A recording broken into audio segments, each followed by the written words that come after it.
क्या होगा जब कुछ वैज्ञानिक बार बार टाइम ट्रेवल कर पास्ट इवेंट्स को बदलने लगते हैं, मगर उन्हें पता नहीं था कि इस अनंत ब्रह्मांड में सिर्फ एक हमारा ही यूनिवर्स नहीं है, बल्कि हमारे जैसे हजारों लाखों पैरेलल यूनिवर्सेस भरे पड़े हैं, जिनमें से हर एक यूनिवर्स में रियलिटी अलग अलग होती है। अब क्या वे स्पेस टाइम के इस जंजाल से निकल भी पाएंगे? चलिए शुरू से जानते हैं latest time travel sci-fi movie में। कहानी की शुरुआत सोफी और मेलकम से होती है, जो कि अपनी एक बेटी राइली के साथ काफी खुश रहते थे। मगर वो वक्त बीत चुका जहां अब 1 साल बाद सोफी अकेले उठती है, क्योंकि आज से पूरे 8 महीने पहले उसके पति मेलकम की एक एक्सीडेंट में मौत हो गई थी। दरअसल मेलकम एक वैज्ञानिक था, मगर एक दिन जब मेलकम अपने एक और साथी वैज्ञानिक जब्बीर के साथ रोड क्रॉस कर ही रहा था, तभी एक आदमी डार्बी, जिसने की शराब पी हुई थी, उसने मेलकम पर गाड़ी चढ़ा दी, जहां से सोफी अब किसी तरह से अकेली ही अपनी बेटी राइली को पाल रही है, जहां वो घर चलाने के लिए एक ओल्ड एज होम में जॉब कर रही है। जबकि पिता की मौत के बाद से दुखी राइली भी अब पढ़ाई में बिल्कुल ध्यान नहीं देती, और आज भी जब सोफी काम पर थी तो उसके पास राइली के स्कूल से फोन आता है कि वे राइली को स्कूल से निकाल रहे हैं, क्योंकि वो पिछले काफी समय से क्लास बंक कर रही है। वहीं उसका पढ़ाई में भी ध्यान नहीं है, तो सोफी को अभी ही स्कूल आकर राइली को पिक करना होगा। अब चूंकि सोफी जॉब से नहीं जा सकती, तो वो मेलकम के पुराने साथी जब्बीर को कॉल कर राइली को स्कूल से घर लाने को कहती है। वहीं जब्बीर अभी भी अपने साइंस प्रोजेक्ट को लेकर काफी सीरियस था, और वो हमेशा उसी में लगा रहता है। वहीं अब जॉब के बाद सोफी कोर्ट जाती है, जहां डार्बी, जिसने उसके पति का एक्सीडेंट किया था, मगर अब सोफी पाती है कि कोर्ट ने उसे भी बेल दे दी है। अब सोफी ये देख काफी दुखी थी, और वो अब अपने लॉयर से कहती भी है कि डार्बी ने शराब के नशे में उसके पति को मार डाला, मगर अब कोर्ट ने उसे बेल कैसे दे दी, और डार्बी की वजह से उसकी पूरी जिंदगी बर्बाद हो गई है। मगर अब लॉयर्स कोर्ट के सामने क्या ही कर सकते थे। अब यहाँ से सोफी अब इन सब को भुलाने का फैसला करती है, और चूंकि राइली अभी अपने पिता को मिस करती रहती है, तो वो उसे खुश करने के लिए अब उसके बर्थडे पर उसके सारे ही दोस्तों को बुला लेती है। मगर राइली तो जैसे उनसे मिलना ही नहीं चाहती थी। अब सोफी की लाइफ मेलकम के जाने के बाद से बिल्कुल बर्बाद हो चुकी है, जहां पहले उसने अपने पति को खोया, जिसके बाद से उसकी फाइनेंशियल सिचुएशन खराब होती चली गई। वहीं अब तो उसकी बेटी भी अपनी लाइफ को खराब कर रही है, और अब यही सब सोफी जब्बीर को बता रही थी। अब ये सब सुनने के बाद जब्बीर सोफी को अपने बारे में बताने लगता है, जो कि मिडल ईस्ट से था, और जब वो बहुत छोटा था और अमेरिका नहीं आया था, तब उसके देश में अचानक से डिक्टेटर रूल लागू हो गया, और गवर्नमेंट ने उन लोगों को मारना शुरू कर दिया जो कि उनके रूल के खिलाफ थे। और इसी बीच एक दिन जब जब्बीर स्कूल में था, तब उसके पीछे से उसके पूरे ही परिवार को मार डाला गया, और वो खुद भी इसीलिए बचा क्योंकि वो उस दिन स्कूल में था, जिसके बाद वो अमेरिका भाग गया। और उसी के बाद से वो हमेशा सोचता रहा कि क्या हो अगर वो समय में पीछे जाकर अपने परिवार को बचा ले। और अब यहाँ से आगे जो जब्बीर सोफी को बताने वाला था, वो तो काफी ही हैरानी भरा था। दरअसल वो मेलकम के साथ मिलकर एक टाइम मशीन बनाने पर काम कर रहा था, मगर उसके पूरे होने से पहले ही मेलकम मारा गया। मगर जब्बीर ने उसके बावजूद हार नहीं मानी, और अब फाइनली उसने एक टाइम मशीन बना ली है।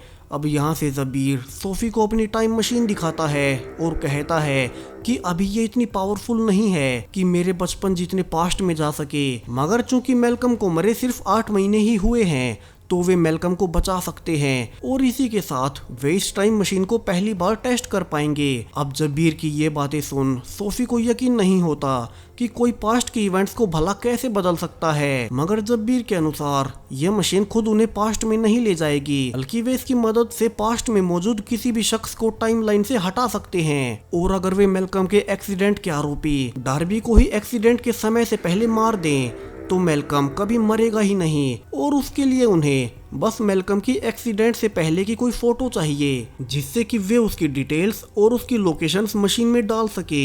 यानी कि अगर उन्हें मेलकम को बचाना है, तो उन्हें पास्ट में डार्बी को मारना होगा। अब इसके लिए सोफी तैयार नहीं थी, और वो भला अपने पति को बचाने के लिए किसी और की जान कैसे ले सकती थी।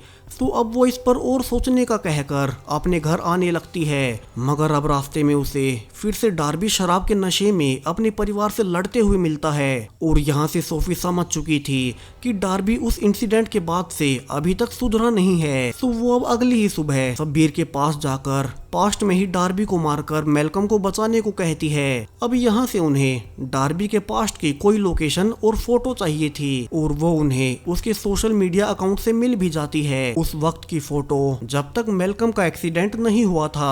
अब यहाँ से शब्बीर डार्बी की लोकेशन और वो तारीख मशीन में डाल देता है और फाइनली पहली बार मशीन को ऑन करता है। मगर अब सारी ही प्रोसेसिंग के बाद आखिर में मशीन से धुआं निकलने लगता है। अब शब्बीर इसे काफी हैरान था क्योंकि अब तक का सारा प्रोसेस सही से हुआ था। मगर अब तक सोफी को लगने लगता है कि टाइम ट्रेवल जैसा कुछ नहीं होता और ये कहकर कि मुझे तुम्हारी बातों में आना ही नहीं चाहिए था, वो वहाँ से जाने लगती है। वहीं शब्बीर अब उसे समझाने की कोशिश कर ही रहा था कि इसी बीच सोफी का फोन नीचे गिर जाता है।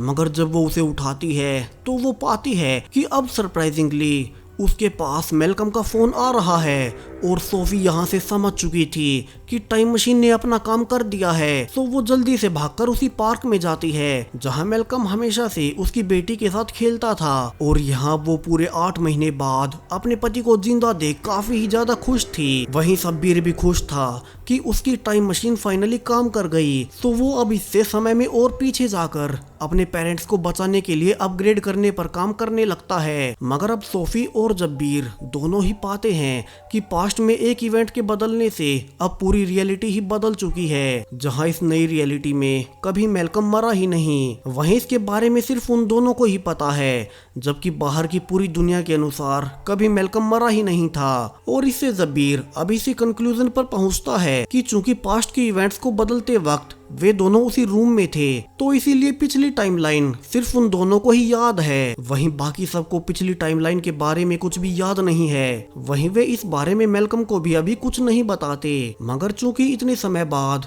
सोफी के पास फिर से मैल्कम था, तो वो अब इन सब पर ज्यादा ध्यान ना देकर अब उसके साथ अच्छे से टाइम बिताना शुरू करती है, जहां वो अपनी फैमिली के साथ काफी ज्यादा खुश थी। मगर अब कुछ ही दिनों बाद जब सोफी अपने ऑफिस पहुंचती है तो वो पाती है कि अब इस नई टाइमलाइन में वो यहाँ काम करती ही नहीं। और यहाँ से सोफी समझ जाती है कि बेशक से उन्होंने पास्ट में एक इवेंट बदली थी, मगर उससे अब कई सारी चीजें बदल चुकी हैं। तो वो अब घर जाकर मैल्कम को सारी सच्चाई बता देती है कि शब्बीर के साथ मिलकर जिस टाइम मशीन पर मैल्कम काम कर रहा था, उन्होंने उसे पूरा कर मैल्कम को बचाया था, वरना वो तो आज से 8 महीने पहले ही एक एक्सीडेंट में मर चुका था। अब ये खबर मैल्कम के लिए भी काफी बड़ा झटका थी। तो वो अब शब्बीर के घर जाकर उस मशीन के बारे में पूछने लगता है। वहीं शब्बीर अब दोनों को कहता है कि चूंकि उन्होंने मैल्कम को सेफली बचा लिया है, तो क्यों ना वे इसका इस्तेमाल पास्ट में बड़ी बड़ी इवेंट्स को बदलने में करें। मतलब कि अगर वे पास्ट में ही सभी टेररिस्ट को मारना शुरू कर दें, तो वे इससे बहुत सारी जानें बचा सकते हैं जिन जिन लोगों को उन टेररिस्ट ने मारा था। मगर सोफी इसके लिए तैयार नहीं थी और वो कहती है कि अभी उन्हें भी नहीं पता कि पास्ट में एक इवेंट के बदलने से रियलिटी कितनी ज्यादा बदल सकती है। वहीं सोफी के अनुसार उसे लगता है कि जैसे ही वे समय में कोई इवेंट बदलते हैं, तो उनकी चेतना किसी दूसरे पैरेलल वर्ल्ड में उन्हें पहुंचा देती है, जिसमें इवेंट्स उनके अनुसार हुई हो। अब पैरेलल वर्ल्ड थ्योरी के बारे में सुनकर शब्बीर भी परेशान हो उठता है और वो कहता है कि ऐसा सच में भी हो सकता है। और जब उन्होंने पास्ट में डार्बी को मारकर मैल्कम को बचाया था, तो ऐसा भी हो सकता है कि वे किसी दूसरे पैरेलल यूनिवर्स में आ गए हों जिसमें डार्बी मारा गया और मैल्कम कभी उस एक्सीडेंट में मरा ही ना हो। वहीं सोफी के अनुसार बार बार नई रियलिटी में लोगों का बिहेवियर भी चेंज हो जाता है, तो इसकी क्या गारंटी है कि जिन्हें वे बचा रहे हैं वे भविष्य में कुछ गलत नहीं करेंगे। अब यहाँ से तीनों के ही सामने बड़ी मुसीबत खड़ी हो चुकी थी कि क्या वे टाइम ट्रेवल से इवेंट्स को बदल अपने ही यूनिवर्स में रियलिटी को बदल रहे हैं, या फिर वे हर बार एक नए पैरेलल यूनिवर्स में चले जाते हैं। अब इसका जवाब कि क्या वे पैरेलल यूनिवर्स में शिफ्ट हो रहे हैं या वे अपने ही यूनिवर्स में रियलिटी को चेंज कर रहे हैं, हमें बाद में पता चलेगा। वहीं घर जाकर सोफी अब डार्बी के परिवार के बारे में ऑनलाइन ढूंढने लगती है कि वे अब कैसे हैं, क्योंकि मैल्कम के मरने के बाद उसकी भी हालत काफी खराब हुई थी। वहीं उसने अपने पति मैल्कम को बचाने के लिए डार्बी की जान ले ली थी। तो अब सोफी को पता चलता है कि डार्बी की भी एक पत्नी कायरा और एक बेटी मैगी है, जो कि डार्बी के मरने के बाद से काफी ज्यादा बुरी हालत में है। अब यहाँ से सोफी उनके बारे में जान रोने लगती है, क्योंकि उनकी इस हालत की जिम्मेदार खुद सोफी ही थी। तो अब वो अगले ही दिन डार्बी के घर जाती है, जहाँ से उसे पता चलता है कि डार्बी की पत्नी पैसों की कमी के चलते अपना घर बेचकर जा चुकी है। तो अब वो वहाँ से डार्बी की पत्नी कायरा के नए एड्रेस पर जाती है, जहाँ से वो पाती है कि अब कायरा एक रेस्टोरेंट में काम करती है, जहाँ से सोफी अब उसकी बुरी हालत को देख झूठ बोल उससे दोस्ती करने लगती है कि वो डार्बी की पुरानी दोस्त है। अब यहाँ से बातों बातों में कायरा बताने लगती है कि डार्बी के मरने के बाद से उनकी हालत काफी खराब हो गई और अब वे रोड पर आ गए हैं। वहीं उनकी बेटी मैगी को भी कैंसर है, जिसके इलाज तक के पैसे उसके पास नहीं है। और यहाँ से सोफी को अब उस पर काफी दया आती है और वो उसे अपने घर डिनर के लिए इनवाइट करती है। वहीं वो घर जाकर अब सब कुछ मैल्कम को बता देती है। अब जब शाम को कायरा अपनी बेटी के साथ डिनर पर आ चुकी थी, तभी जबीर कायरा को सोफी के घर देख काफी ही परेशान हो उठता है, क्योंकि उन्होंने ही अपनी टाइम मशीन से डार्बी को जान से मारा था। तो वो अब सोफी को कायरा से ना मिलने के लिए कहने लगता है, मगर सोफी कहती है कि वो अपने पति के बिना बच्चों को पालने का दुख जानती है, तो वो कायरा को उसके हाल पर नहीं छोड़ सकती। तो उन्हें कैसे भी करके उसकी मदद करनी होगी, वरना उसके दिल पर हमेशा के लिए बोझ बना रहेगा। अब यहाँ से सब एक साथ डिनर करते हैं, जहाँ से कायरा अब फिर से सबको बताती है कि डार्बी की मौत के बाद उसके पास कुछ नहीं बचा, क्योंकि एक आदमी ने उनसे फ्रॉड किया और उनकी सारी संपत्ति हथिया ली। वहीं अब तो उसकी बेटी मैगी भी कैंसर से मर रही है, जिसके बाद सोफी को काफी बुरा लगता है। वहीं राइली की अब तक मैगी से काफी अच्छी दोस्ती होने लगी थी। अब कायरा के जाने के बाद जबीर कहता है कि उन्हें सच में कायरा के लिए कुछ तो करना होगा। सो इसके लिए अब वे अगले ही दिन फिर से टाइम मशीन के पास मिलते हैं, जहां से मैल्कम ने कायरा की सारी हिस्ट्री निकाल ली थी। और वो कहता है कि जब डार्बी की मौत हुई तब एक आदमी ने धोखा करके कायरा की सारी संपत्ति हड़प ली। तो अगर वे पास्ट में जाकर उस आदमी को ही जान से मार दे तो शायद से कायरा बैंकरप्ट नहीं होगी। मगर सोफी के अनुसार वे किसी को भी ऐसे ही नहीं मार सकते, और क्या पता फिर से पास्ट में कुछ चेंज करने से उनकी रियलिटी में क्या क्या बदल जाए। हालांकि यहाँ शब्बीर फिर से कहता है कि वो इस मशीन को अपग्रेड कर रहा है ताकि पूरे 30 साल पास्ट में जाकर अपनी फैमिली को मरने से बचा सके। तो रियलिटी तो तब भी बदलेगी ही, तो उन्हें अभी मशीन को और यूज करके देखना चाहिए। मगर अब भी सोफी ना कहकर वापस आ जाती है। वहीं अब अगले कुछ दिनों तक सोफी कायरा से मिलती रहती है। वहीं उसकी बेटी राइली भी अब तक कायरा की बेटी मैगी की काफी अच्छी दोस्त बन चुकी थी, जो कि अब हर रोज एक दूसरे के साथ खेलती हैं। मगर एक दिन अचानक से मैगी खेलते हुए बेहोश हो जाती है, जहां से सोफी और कायरा जल्दी से उसे हॉस्पिटल लाते हैं। मगर अब तक कैंसर की वजह से मैगी काफी कमजोर हो चली थी। वहीं अब उसके इलाज के पैसे ना तो कायरा के पास थे और ना ही सोफी के पास। तो अब फाइनली ना चाहते हुए भी सोफी जब्बीर के पास आकर उसे फाइनली उस आदमी को पास्ट में ही मार देने की हामी भर देती है, जिसकी वजह से कायरा बैंकरप्ट हुई थी। अब चूंकि वे पहले भी इसे यूज कर चुके थे, तो वे समझ जाते हैं कि उन्होंने एक बार फिर से रियलिटी बदल दी है। तो अब सब खुश होकर कायरा से मिलने जाने लगते हैं कि वो अब कैसी होगी। हालांकि अभी तीनों में से किसी को भी अंदाजा नहीं था कि उन्होंने इस बार रियलिटी में कितना बड़ा बदलाव ला दिया है। अब तीनों जब उसी रेस्टोरेंट में जाते हैं तो वे पाते हैं कि इस बार उस होटल की मालिक खुद कायरा ही है, जो कि पिछली टाइमलाइन में यहाँ वेटर थी। वहीं इस टाइमलाइन में मैगी को कोई कैंसर भी नहीं है, क्योंकि शुरू में कैंसर का पता चलते ही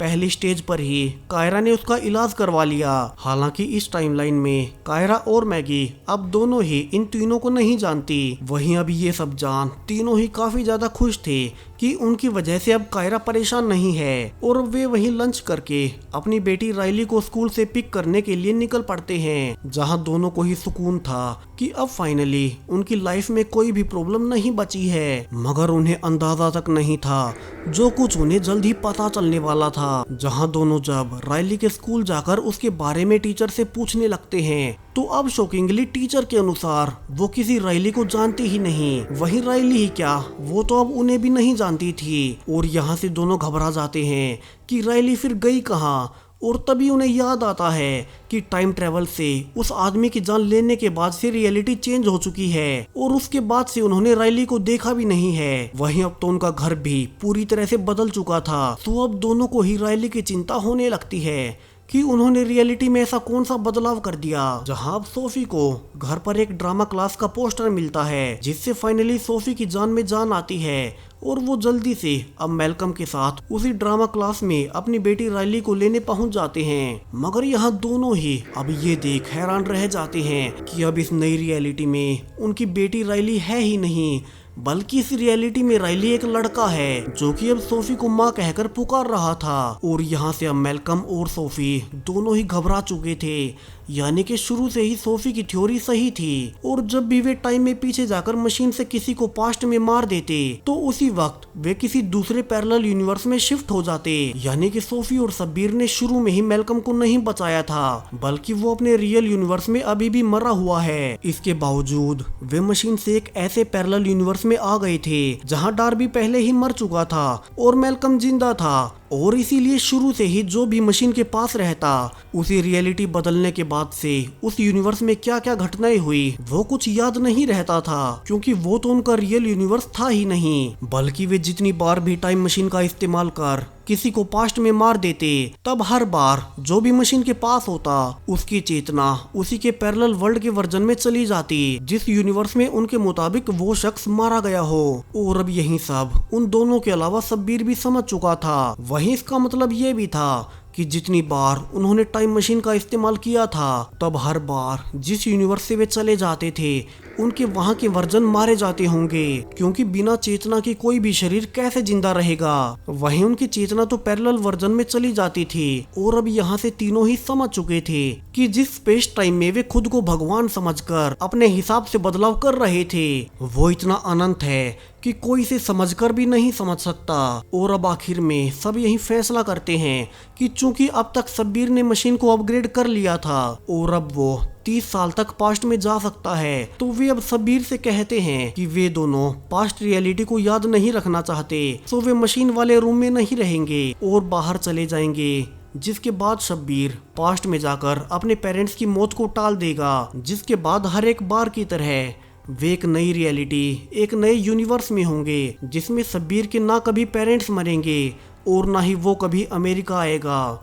वहीं मैल्कम और सोफी उसे कभी जानेंगे ही नहीं, तो ना कभी वे टाइम मशीन बना ही पाएंगे। वहीं उस यूनिवर्स में सोफी और मैल्कम को पुरानी लाइफ याद नहीं होगी, तो वे बिना किसी गिल्ट के रह पाएंगे कि उन्होंने अपने ही कई सारे वर्जन्स को कई सारे यूनिवर्सिस में गलती से मार डाला है। और वहीं अब सिर्फ शब्बीर ही होगा जिसे कि पिछली हर एक रियलिटी के बारे में सब कुछ याद रहेगा, मगर वो तो अपने देश में अपने घर वालों के पास होगा। और यहाँ से शब्बीर अब ऐसा ही करता है और इसी डार्क एंडिंग के साथ ये कहानी यहीं खत्म हो जाती है। तो वीडियो के बारे में अपनी थ्योरीज को कमेंट्स में बताएं और इसे लाइक जरूर से करें। बाकी ऐसे ही लेटेस्ट साईफाई कंटेंट के लिए देखते रहें वी टॉक्स। Thank you.